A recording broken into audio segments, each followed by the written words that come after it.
हाय दोस्तों, आप सबको हमारे चैनल टैक्स इन्फो में स्वागत है। दोस्तों, कल हमने बजट के अंदर जो इनकम टैक्स के रिलेटेड चेंजेस हुए थे वो हमने समझा था। उसकी डिस्क्रिप्शन बॉक्स में लिंक भी दी गई है, अगर कोई देखना चाहता है तो वहाँ जाकर वो देख सकते हैं। आज हम जीएसटी के जो प्रोविजंस में चेंजेस आए हैं, अमेंडमेंट्स हुए, वो हम समझेंगे। आओ वीडियो स्टार्ट करते हैं। दोस्तों, सबसे पहला हमारा जो सेक्शन आता है सेक्शन 16, जो हमारा आईटीसी के रिलेटेड प्रोविज़न है, जिसमें हम पहले देखते थे कि जो हमारा आईटीसी लेने की तारीख जो हमारी थी वो सितंबर हुआ करती थी, 30 सितंबर। एग्जाम्पल, आपका फाइनेंशियल ईयर 2021 का आईटीसी आपका कुछ छूट गया है अप्रैल टू मार्च के बीच में जो भी था, आपको अब पता चला कि सितंबर में ये हमारे बिल छूट गए, तो आपको सितंबर तक उस चीज़ को आईटीसी क्रेडिट ले सकते हैं। उसके बाद ये अलाउ नहीं करता था, एज पर एक्ट हम सितंबर तक ही ले सकते हैं, यानी अप्रैल से लेके सितंबर तक का टाइम है हमारे लिए आईटीसी को लेने के लिए, अप्रैल टू मार्च का, ये 2021 का। तो ये सितंबर 21 तक ही रहा करता। उन्होंने एक्ट को थोड़ा चेंज कर दिया है, उसकी भी पीछे रीज़न है। जैसे हमारा ऑडिट नॉर्मली हो जाता था सितंबर, तो दोनों डेट साथ में हो जाती थी। कई बार ये टैक्स ऑडिट की डेट हमारी अक्टूबर हो जा रही है, नवंबर हो रही है, तो इससे प्रॉब्लम आ रही है कि कई ऑडिट के दरमियान हमें चेंजेस मिलते थे। कई आईटीसी जो नहीं ली गई थी वो लेना चाहते थे, तो ये ऑडिट का डेट बाद में होता था और हमारा ये सितंबर पहले आ जाता था। तो इसके लिए इन्होंने सितंबर को चेंज करके नवंबर कर दिया है। ये नवंबर की 30 तक हम पूरी हमारे आईटीसी ले सकते हैं। तो इन शॉर्ट में हम ये कहेंगे कि अब हमारी जो डेट है नवंबर की 30 तारीख हो गई है। इसके पहले हमारे ऑडिट्स भी नॉर्मली हो जाएंगे, तो हमें आईटीसी लेने में भी इजी होगी। हमारा बुक्स ऑफ अकाउंट जो है ऑडिट जो हमने की थी वो, और जीएसटी का जो हमने डेटा अपलोड किया है वो दोनों हमारा मैच हो जाएगा। अगला हमारा सेक्शन आता है सेक्शन 29। इसमें क्या बताया जा रहा है, मैंने पहले कहा था कि ये हमारा कैंसिलेशन के रिलेटेड, जो रजिस्ट्रेशन कैंसिलेशन के रिलेटेड ये एक्ट बात करता है। तो उसमें क्या बताया जा रहा है, वर्डिंग देखिए आप, कि जो पहले कॉम्पोजिशन डीलर थे उनको रिटर्न फाइल जो करनी होती थी उनको 3 साल तक रिलैक्सेशन था। अगर 3 साल तक भी वो रिटर्न फाइल नहीं होती थी तो उनको कोई इम्पैक्ट नहीं होता था। तो वो पहले वर्डिंग था जो उसको हटा दिया गया है। पहले था ये 3 कॉन्जिक्यूटिव टैक्स पीरियड, यानी अब ये कह रहे हैं कि the return for a financial year beyond 3 month from the due date of furnishing the said return. यानी अब ये कह रहे हैं कि 3 महीने तक इन्होंने रिटर्न अगर फाइल नहीं की तो इनका नंबर भी कैंसिल किया जाएगा। पहले जो कॉम्पोजिशन डीलर को ट्रीट किया जाता था, थोड़ा इनके लिए कंप्लाइंस कम थे, अब इनके लिए कंप्लाइंस ये बढ़ गए हैं। सेकंड, आप देखोगे कि हमारा अगर 6 महीने तक कंटिन्यूस रिटर्न फाइल नहीं हुआ तो हमारा नंबर कैंसिल हो जाता था। नॉर्मल टैक्स पेयर की बात करें, ये नंबर कैंसिल हो जाता नॉर्मल टैक्स पेयर के लिए। लेकिन अब इन्होंने यहाँ भी चेंज कर दिया है, जो 6 मंथ था उसको हटा के इन्होंने किया है सच कंटिन्यूस टैक्स पीरियड एस में बी प्रिस्क्राइब। यानी इन्होंने ये 6 मंथ वाली चीज हटा दी है और रूल पर छोड़ दिया है कि रूल में जो प्रिस्क्राइब किया जाएगा उसके हिसाब से ये इनका नंबर कैंसिल होगा। हो सकता है वो 3 मंथ हो सकता है वो 12 मंथ हो।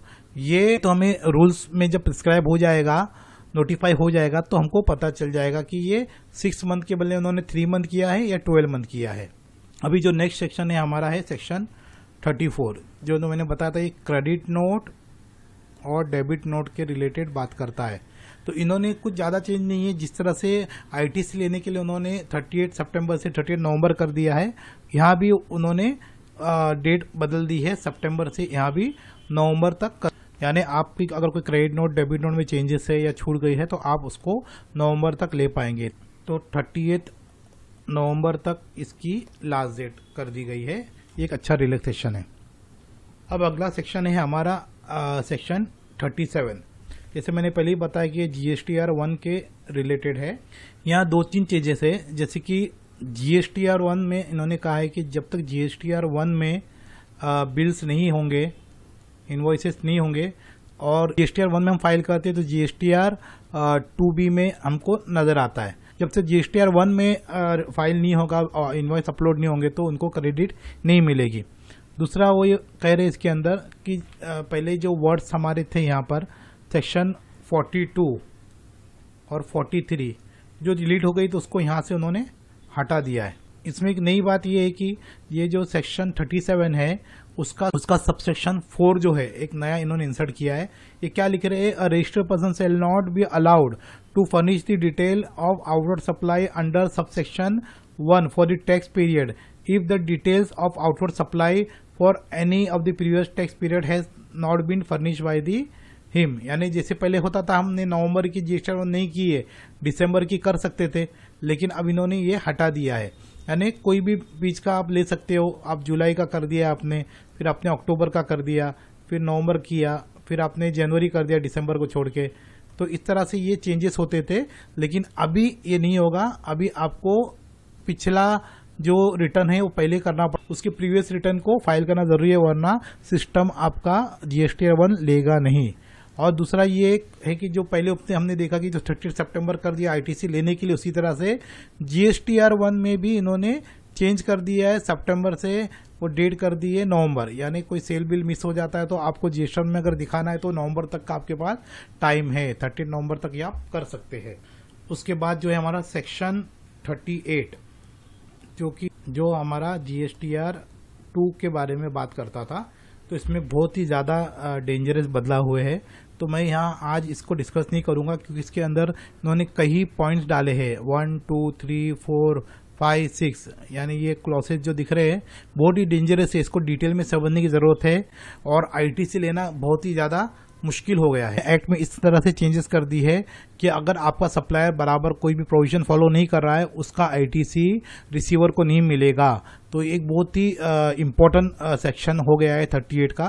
तो हम इसके लिए अलग से एक 38 सेक्शन के लिए एक अलग वीडियो बनाएंगे ताकि इसको क्लैरिटी आ जाए।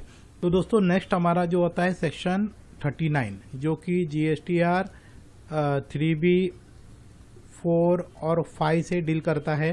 तो उसमें कोई ज़्यादा चेंजेस नहीं है, नॉर्मल है जो हम जानते भी है। और जो ऊपर एक हमने देखा भी था कि ये जो 38 नवंबर डेट हो गई है R1 के लिए और 3B के लिए, 2B के लिए ये जो हुई है, तो वो जो क्रेडिट ले सकते हैं, सेल दिखाना भूल गए तो 38 नवंबर तक ले सकते हैं, तो वो 3B के लिए भी एप्लीकेबल है। 3B में अपने अगर कोई ITC या कोई सेल आपने नहीं लिया तो वो आप 38 नवंबर तक ले सकते हैं। इसके जो बहुत एक इम्पॉर्टेंट चेंज हुई है जो थोड़ी डेंजरस है, वो ये है कि और the details of outward supplies under subsection 1 of section 37 for the set tax period has not been furnished by him. यानी ये कहना चाहते हैं कि अगर GSTR 1 आपने फाइल नहीं की है तो आपको GSTR 3B भी फाइल करने का मौका नहीं मिलेगा। आपको इसके लिए पहले GSTR 1 फाइल करनी होगी। तो ये एक इम्पोर्टेंट अपडेट सेक्शन 39 में है जो हमको समझना है। उसके बाद आता है हमारा सेक्शन 41 जो था हमारा प्रोविजनल ITC के रिलेटेड था। जो हम प्रोविजनल ITC लिया करते थे उसके रिलेटेड था। इन्होंने इसके अंदर भी चेंजेस कर दिया है। अब ये कहते हैं कि आपको जो 2B में दिखेगा आपका एलिजिबल ITC वही आपको लेना है, उसके अलावा आपको ITC नहीं लेना है। अगर आपने ले लिया तो आपको वो रिवर्स करना है अलॉन्ग विथ एप्लीकेबल इंटरेस्ट। यानी अगर आपने गलती से ले लिया उसे तो आपको उसको रिवर्स करना है GSTR 3B में और उसका इंटरेस्ट के साथ आपको पेमेंट करना है। और जब आपका सप्लायर पेमेंट कर देगा मिक्स पेमेंट, तो आप वहाँ जाके रीअवेल the amount of credit reverse bye him. यानी आपने जो भी रिवर्स किया था उसको आप बाद में जाके ले सकते हैं। जब तक आपकी 2B में ITC नहीं दिख रहा है एलिजिबल ITC, तो आप नहीं ले सकते। तो ये एक बहुत बड़ा चेंज है सेक्शन 41 में। उसके बाद जैसे हमने बताया कि सेक्शन 42, 43 और 43A इसका रेलेवेंस नहीं रहा तो इसको उन्होंने डिलीट कर दिया है। अब ये सेक्शन से हटा दिए गए हैं। सेक्शन 47 हमारा डील करता था लेट फी के साथ। तो लेट फी जो अब हम जानते हैं कि GSTR 1 के लिए भी स्टार्ट की गई है, GSTR 3B में तो भर ही रहे थे, ये लेट फी वगैरह थे। तो यहाँ जो GSTR 8 था, जो TCS वालों का GSTR 8 था, उसमें लेट फी नहीं होती थी। अब इन्होंने ये सेक्शन 52 के अंतर्गत बताया कि ये अगर रिटर्न फाइल नहीं करेंगे टाइम पर तो GSTR 8 टीसीएस वालों को भी लेट फी लगा दी जाएगी। अगला अमेंडमेंट हमारा सेक्शन 48 का है, जिसे इन्होंने बताया कि detail of inward supplies under section 38 has been shall be omitted. तो ये जब सेक्शन 38 में इनवर्ड सप्लाई ओमिट कर दिया गया है वर्ड, तो यहाँ से भी वो चीज़ हटा दी गई है। अब अगला सेक्शन है सेक्शन 49, जो सेक्शन 49 पेमेंट ऑफ टैक्सेस के रिलेटेड जो डील करता था। उसके बाद एक अच्छा वेलकम चेंज है जो सबसेक्शन 10 में आता है। सेक्शन 49 के सबसेक्शन 10 में रजिस्टर्ड पर्सन में on the common portal transfer any amount of tax, interest, penalty, fees or any other amount available in the electronic cash ledger under this act to the electronic cash ledger for this। अगर आपके cash ledger में कोई amount पड़ा हुआ है तो आपको किसी और जगह के लिए यूज़ करना है तो उसको आप ट्रांसफ़र कर सकते हो। तो अगला सेक्शन हमारा आता है सेक्शन 50, जो इंटरेस्ट के रिलेटेड डील करता है। तो उन्होंने एक चेंजेस यहाँ कर दी। सबसेक्शन 3 में क्या कह रहे हैं ये देखेंगे कि the input tax credit has been wrongly availed and utilise the registered person shall pay interest on such input credit availed wrongly availed and utilise at such rate not exceeding 24%। यानी आपने अगर कोई गलती से भी इनपुट क्रेडिट ले लिया है जो आपको नहीं लेना था, तो आपने ले लिया और उसको आपने यूज़ भी किया, यूटिलाइज भी कर दिया है, तो वहाँ आपको 24% तक का इंटरेस्ट भरना पड़ सकता है। इसके लिए जो टैक्स पेयर है उसके लिए बहुत ही एक बात ज़रूरी हो चुकी है कि वही क्रेडिट ले जो उनके लिए है। गलती से भी अगर उन्होंने अवेल कर लिया कोई रॉन्ग क्रेडिट और उसको यूटिलाइज कर दिया तो 24% तक का हमें जो इंटरेस्ट भरना पड़ सकता है। उसके बाद हमारा सेक्शन आता है 52। यहाँ भी कोई ज़्यादा बड़ी चेंज नहीं है, जो हमने पहले भी देखा था। जो सितंबर था डेट उसको उन्होंने 38 नवंबर कर दिया है। अगला सेक्शन जो है हमारा सेक्शन 54, तो जो रिफंड के रिलेटेड बात करता है। इसमें कोई खास चेंजेस नहीं है। आपका जो 6 मंथ था उसकी जगह पे इन्होंने 2 ईयर्स को सब्स्टिट्यूट कर दिया है, और जो ज़रूरत नहीं थी, जिसका इम्पोर्टेंस नहीं था, तो उसको सबसेक्शन 3 को उन्होंने ओमिट कर दिया। और zero rate supply special economic zone का जो फंडा था और रिटर्न्स वगैरह की जो डिटेल्स वगैरह भरनी होती थी उसके बारे में उन्होंने यहाँ बात की है। दोस्तों ये सब हमने सेक्शंस को देखी है। इसका निचोड़ क्या निकलता है, इस बजट से हमको क्या समझ में आता है, आपको 2-4 लाइन में हम बता दूं। पहला तो ये कि आप अपनी GSTR 1 टाइम पे फाइल करें। दूसरा ये कि आपका GSTR 2B में जो क्रेडिट दिख रहा है एलिजिबल क्रेडिट वही लेना है आपको। तीसरा 3B का पेमेंट टैक्स बराबर करें आप अपना। इंटरेस्ट आता है तो इंटरेस्ट के साथ आप पेमेंट कर ले, वरना इसके लिए बाद में नोटिस आ ही जाती है। सेक्शन 38 तो हमने कवर नहीं किया है, उसके अंदर बहुत डिटेल में उन्होंने बताया है कि ITC लेने के लिए क्या क्या पापड़ बेलने हैं, हमें कितनी हार्डशिप कर दी है टैक्स पेयर के लिए कि पैसा भी दो, क्रेडिट भी अगर लेना है तो उनको एक चौकीदार की तरह 1 2 3 4 5 6 ये डिटेल दी गई है, जो कि हम नेक्स्ट वीडियो में कवर करेंगे। जो समझना बहुत ही ज़्यादा ज़रूरी है, उसको डिटेल में समझनी होगी, वरना हमारी ITC हमें नहीं मिलेगी और टैक्स पे करनी पड़ेगी इंटरेस्ट के साथ।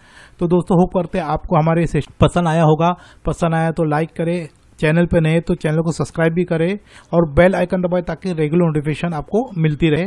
और हमारी जो अगली वीडियो जो आने वाली है सेक्शन 38 के रिलेटेड डिटेल में, वो भी आपको देखने मिले। जो पिछली वीडियोस बनाई थी जो बजट में आने से पहले प्रपोजल रखा गए थे GST काउंसिल मीटिंग में, GST लॉ चेंज होने वाला है ये टाइटल से, पार्ट 1 पार्ट 2 पार्ट 3, उसकी लिंक भी डिस्क्रिप्शन बॉक्स में दी गई है, वहां आ जाके वो आप भी देख सकते हैं। तो दोस्तों मिलेंगे फिर एक नई वीडियो के साथ। Till then bye, take care.